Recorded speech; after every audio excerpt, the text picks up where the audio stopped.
Welcome to the Deep Dive. Today, we're getting into some really rich source material, focusing on one powerful ancient name, Emmanuel, which of course means God with us. Mm-hmm.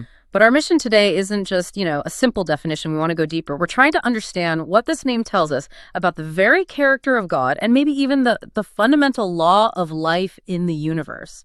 If God is with us, what does that actually imply? It's a huge question.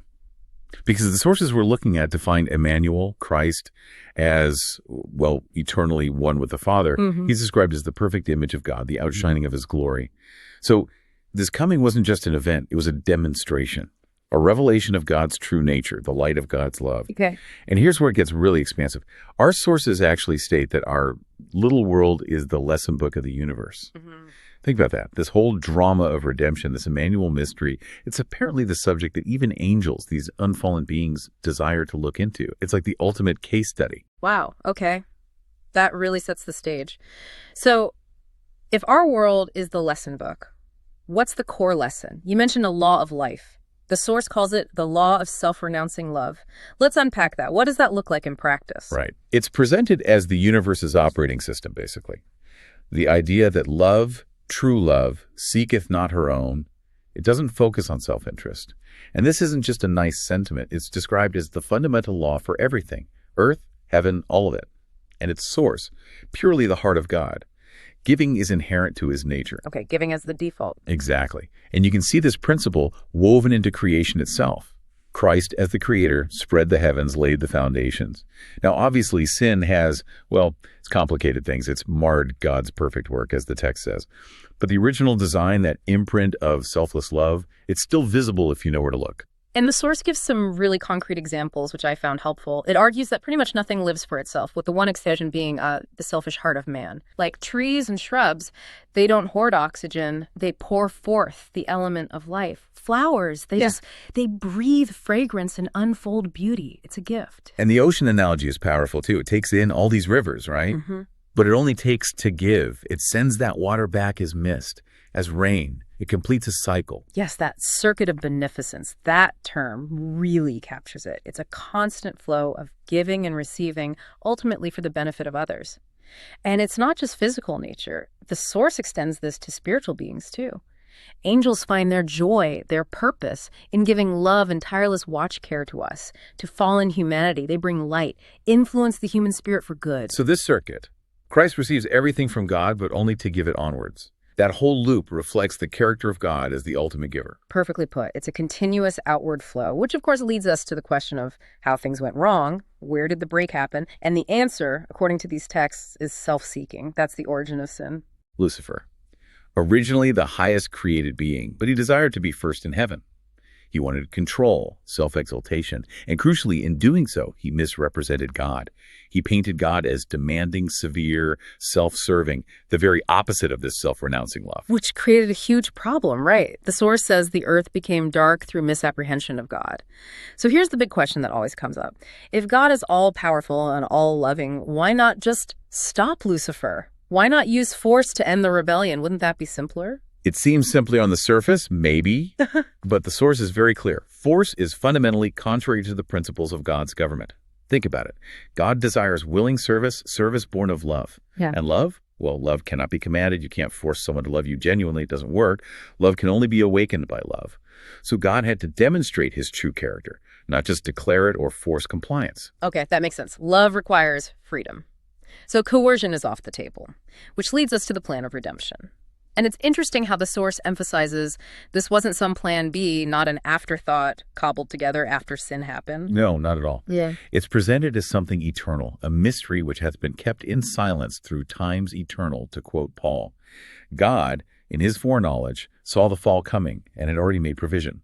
The covenant to give his son wasn't reactive, it was proactive. Wow. And the contrast is just stunning. Lucifer says, I will exalt my throne. He wants to climb higher. Christ, already being in the form of God, didn't see that equality as something to be grasped, something to cling to. Instead, he emptied himself, taking the form of a servant. He stepped down. He gave back the scepter, embodying that self-renouncing love perfectly. Stepping down to demonstrate the truth. So that brings us to the incarnation itself. Why did Christ have to become human? Why veil the glory? Well, the source suggests it was a matter of capacity, really. If Christ had come in his full, unveiled divine glory, humanity simply could not have endured the light of his presence.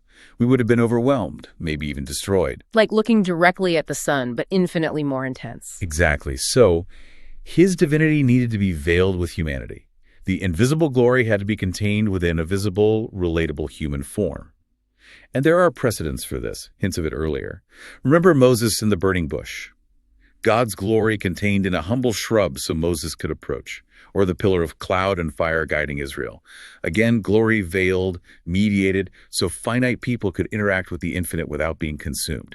He literally came and pitched his tent alongside ours in the body of our humiliation. That idea of God pitching his tent next to ours, it's incredibly intimate, and it seems to directly challenge Satan's big accusation, doesn't it? Satan basically argued God's law is too hard, humans can't obey it. Precisely. So Christ, taking our nature, being in all things tempted like as we are, was the ultimate rebuttal. He came to prove that, yes, God's law can be lived out perfectly, even in human flesh. But it's a dual demonstration. How so? As the Son of Man, he provides the example. He shows us how it's done, saying, I delight to do thy will, O my God. He lives it perfectly. But, crucially, as the Son of God, he provides the power for us to obey too. He declares himself the great I Am, the very same eternal God who spoke from the mountain.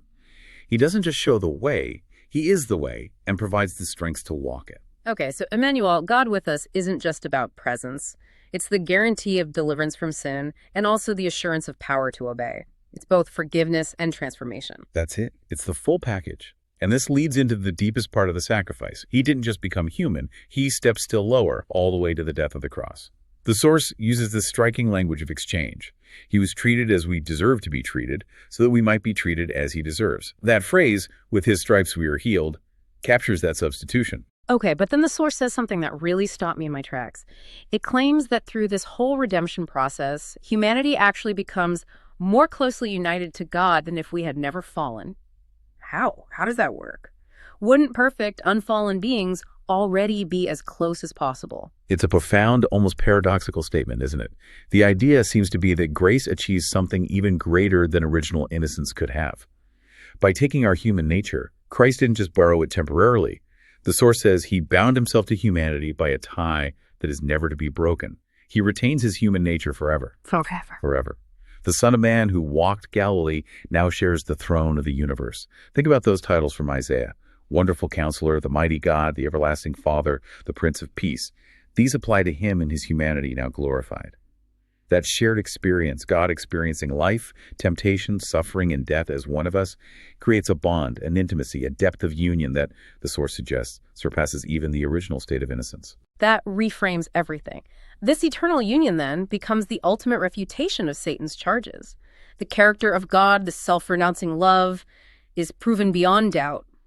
Exactly. Rebellion, the source argues, can never logically arise again because the justice and the mercy of God's government have been demonstrated so completely, written into the very being of the Son of Man on the throne. And what about Earth, our little lesson book? Well, the implication is astonishing.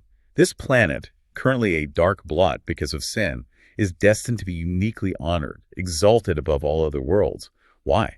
Because it's the place where the King of Glory lived, suffered, and died as one of us. It becomes the capital of the redeemed universe, if you like. The place where, as Revelation puts it, the tabernacle of God will finally and permanently be with men. Wow. So the whole purpose, going back to the beginning, wasn't just rescuing humanity. No, it was broader. It was about displaying the exceeding riches of his grace and demonstrating God's manifold wisdom to the entire cosmos, to principalities and powers in heavenly places throughout all future ages. Our story becomes the eternal exhibit of God's character. So when you, our listener, think about Emmanuel, God with us, what does it ultimately mean? According to these sources, it means the entire universe will forever look at redeemed humanity as the ultimate proof of God's love. The final anthem is the exaltation of the redeemed, praising this unspeakable gift. Which leaves us with a final thought to chew on. If the deepest science and song of the entire universe is rooted in understanding the self-sacrificing love shown at the cross, what are the chances that self-seeking, the very thing that started all the trouble, could ever gain a foothold again, even in the perfection of the new earth? The demonstration of love itself becomes the ultimate, eternal security.